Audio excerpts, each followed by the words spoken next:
nós vamos chamar agora a nossa comentarista de política, Renata Marques. Chega para cá, Renata, boa noite, tudo bem com você? Boa noite, Natália, boa noite a todos que nos acompanham. E antes de falar então da sessão, vamos falar um pouquinho do seu programa. As gravações então já começaram. O programa Antenada, que está aí a todo vapor, as gravações, já começou aí a gravar com alguns deputados, né, Renata? Já gravei com o Robson Farinazzo, que é Arte na Guerra, ele é muito conhecido, tem um Instagram...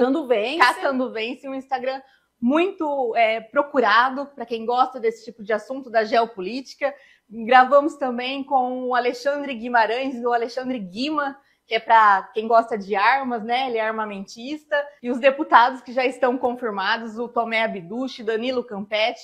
A gente está com uma gama de convidados que já aceitaram, só aguardando o agendamento. Então o programa está muito bacana e em março já está no ar. E nós estamos aqui na expectativa. Então vamos falar agora, sessão da Câmara, como que você avalia a sessão de ontem, que olha, projetos polêmicos que tramitam na casa aí há quase um ano, agora em março faria um ano, então os projetos de lei da vereadora Thaís Braz, que foram rejeitados pela maioria, só tiveram voto dela e do Marquinhos Ferreira. Mais uma vez, Natália, está acontecendo o que a gente pediu por tanto tempo, que os vereadores fossem à tribuna e justificassem seus votos, independente se fossem de acordo ou se fossem contrários, mas que dessem a opinião pelo qual estava tendo aquela decisão. E aos poucos parece que está acontecendo. A princípio, mais o pastor Júlio, né, e o David, o Marquinhos e a Thaís já vinham do outro mandato, eles já estão mais habituados e acostumados a subir na tribuna, e foi, digamos que quente, né? Foi rejeitado pela maioria, alguns não subiram para justificar, apenas votaram pela rejeição, mas o David subiu mais uma vez com um depoimento bem forte sobre a sua opinião. E eu concordo, tá? Deixar claro que eu concordo com o que ele disse, porque ele quis deixar claro que a questão não era o projeto e de quem era o projeto, mas os motivos daquele projeto do qual ele não concordava. E é isso que a gente vem pedindo tanto para os vereadores fazerem na tribuna, subirem e dar o seu depoimento sobre o porquê que tomaram aquela decisão. Por que eu concordo com o David? Isso é uma análise minha, pessoal, que eu venho dar aqui no jornal. Porque eu sou uma defensora dos benefícios para quem precisa, oportunidade para quem precisa. E é exatamente essa linha que o vereador David pegou, que todos precisam de oportunidades, e não por conta da cor. E você fazer um projeto de lei seguindo essa linha, que é obrigatório você ter uma regulamentação ou uma orientação de como se comportar, eu acho que não é o caminho. Um protocolo. Um protocolo, até mesmo porque a gente tem tantas leis em Catanduva, eu acho que nem mesmo os vereadores conhecem todas as leis que já foram aprovadas, e elas não são, na maioria, cumpridas. E o que é pior, a população não sabe que ela tem esse direito, que existe essa lei. Então, ela se baseou, a vereadora Thaís, ela se baseou que já existe uma lei federal e que eles negaram uma lei municipal. E ela disse que essa lei federal também não está sendo cumprida. Exatamente onde eu ia chegar. Se a lei federal não está sendo cumprida, não é o caminho de orientar que essa lei existe e fazer uma conscientização para que quem sofreu faça cobrança para que a lei seja colocada em prática, seja divulgada.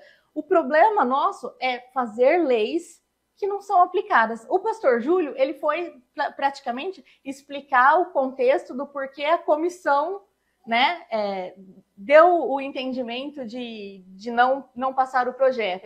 Rejeitou. Então, é mais ou menos a mesma linha. Porque toda vez que a gente chega nesse tema, onde a gente vai falar de preto, onde a gente vai falar de LGBT, e a gente é contrário, o vereador é contrário, a população é contrário, o prefeito é contrário, é sempre polêmico.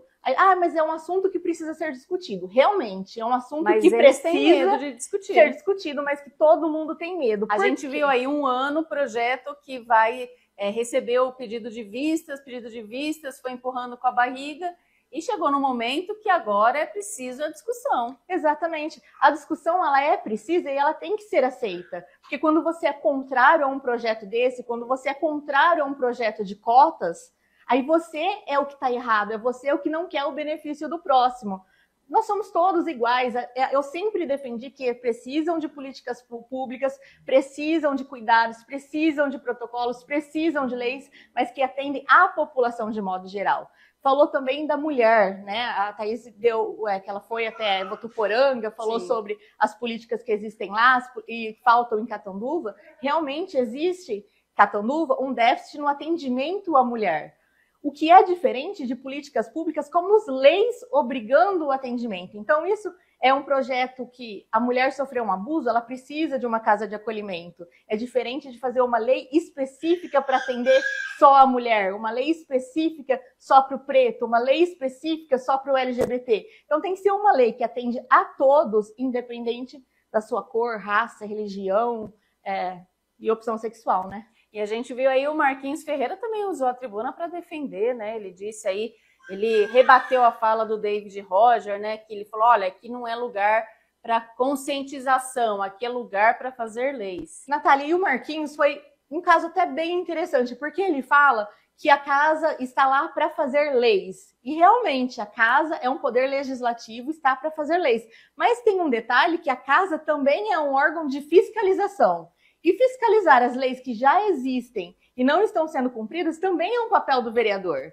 Então, apontar o dedo, a casa está aqui para fazer leis? Está, mas leis que funcionam, que sejam colocadas em práticas. Eu acho que eu até vou fazer aí um resumo de quais leis municipais de Catanduva realmente são cumpridas.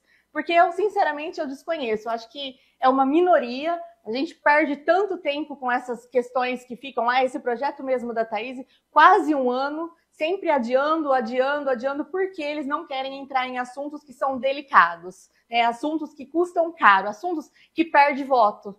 Né? Exatamente. Então, ficam sempre com essa questão de fazer leis, e existe a lei federal, mas não é aplicada na municipal. Peraí, o regime não se diz que a lei federal é a lei que rege, que é a maior, é a que tem. A gente nunca pode fazer uma lei municipal que sobrepõe a federal. Então, você vai repetir uma lei, a gente está pagando vereadores para ficar repetindo leis, para elas serem aplicadas. Então, eu acho que realmente talvez não seja a palavra conscientização, talvez o trabalho seria um pouco mais amplo, né, um pouco mais fiscalizador, mas eu concordo com o David. Eu acho que o trabalho aqui é fazer as leis serem cumpridas e não fazer mais uma lei para que a lei já existente seja cumprida. Então, senão vai ficar num círculo vicioso e isso não vai acabar nunca. Isso mesmo. Antes de mudar de assunto, eu vou falar que o presidente da Câmara, então, o Marcos Cripe, ele convocou uma sessão extraordinária para a próxima quinta-feira agora, dia 27, às 5h30 da tarde. A reunião dos vereadores será para discutir e votar o projeto de lei complementar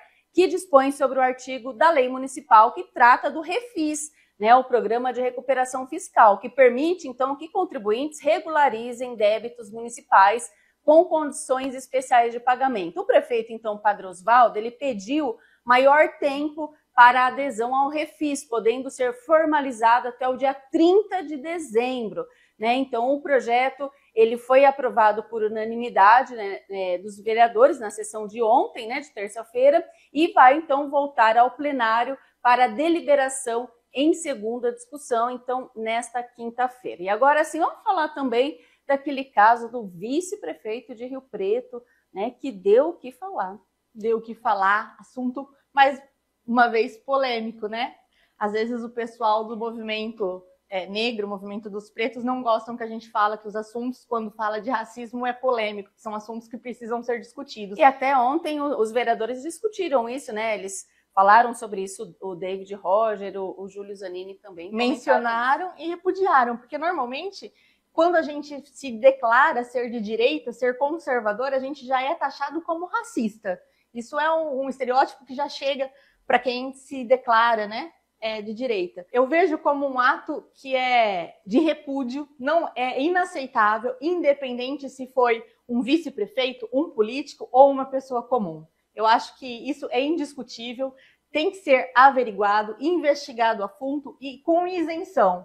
Essa investigação, ela tem que ser sem paixão, Natália. A gente tem que tomar muito cuidado. Eu não estou negando que existe o racismo, mas quando se trata de um lado declarado de direita, um lado declarado conservador, é complicado quando se julga, porque as paixões tomam muito conta do cenário total. Eu assisti ontem a sessão da Câmara de São José do Rio Preto, onde teve atos de repúdio, teve atos de justificativa, e um dos vereadores, que é advogado, ele dá uma declaração que ele também repudia o ato, mas ele explica que foi fora de um contexto. Ele soltou uma palavra, né, solta, no meio da discussão, no calor da emoção, e que não teve um contexto racista, que isso não caracteriza. Eu não sou advogada, nem dele, nem profissionalmente, muito menos dele, mas são explicações que a gente leigamente precisa entender para não achar também que tudo tem que se caracterizar racismo. A gente teve aí uma época que não podia se falar criado mudo, não podia falar algumas palavras que já eram um preconceito e tudo mais. Então tudo isso vem à tona, vem com uma carga muito pesada quando se vê uma pessoa pública se envolver numa situação como essa. Então, mais uma vez, eu repudio, acredito que tem que ser uma investigação, ele tem que arcar, se realmente julgar e achar que ele teve o ato, que isso realmente aconteceu e ele precisa ser punido, que ele arque com as consequências. E o que, assim, eu achei interessante e que a gente não está muito acostumado, infelizmente, mas que rapidamente a prefeitura se pronunciou. Ele, o vice-prefeito, se pronunciou, ele também falou que está deixando o cargo ao qual ele era secretário,